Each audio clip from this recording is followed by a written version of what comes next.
हरे कृष्ण. भगवद्गीता अध्याय 2 सांख्ययोग श्लोक 14.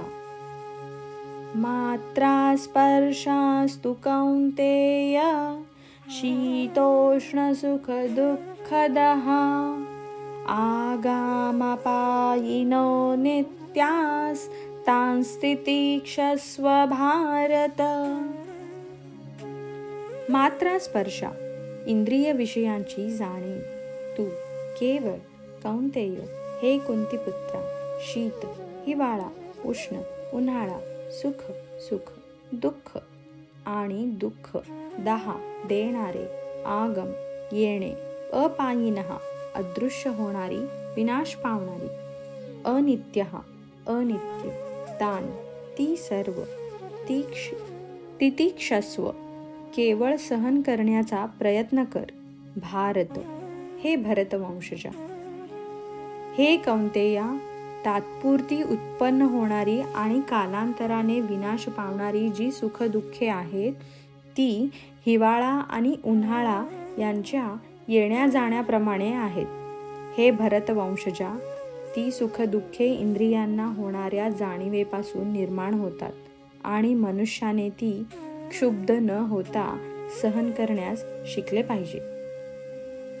तात्पर्य: योग्य कर्तव्य पालनासाठी एखाद्याने अनित्य असणाऱ्या सुखदुःखांची उत्पत्ती तथा विनाश सहन करण्यास शिकलेच पाहिजे.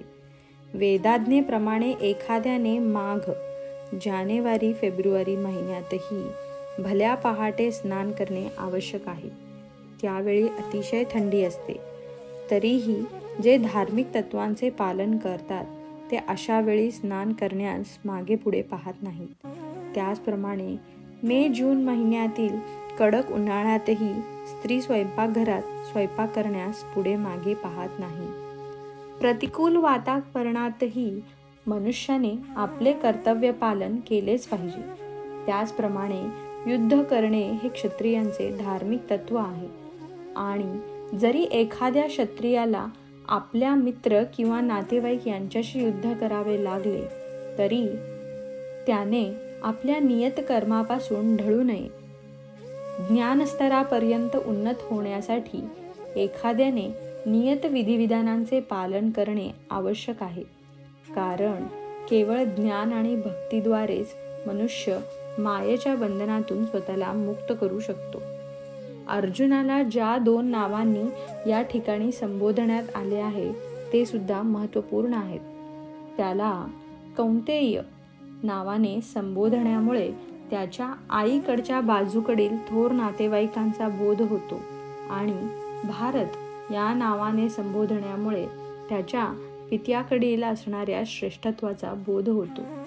दोन्ही बाजूंनी त्याचे वंशज थोर होते. थोर वांशिक संबंधामुळे योग्य कर्तव्य पालनाचे दायित्व वाढते. म्हणून अर्जुन युद्ध करण्याचे टाळू शकत नव्हता. हरे कृष्ण.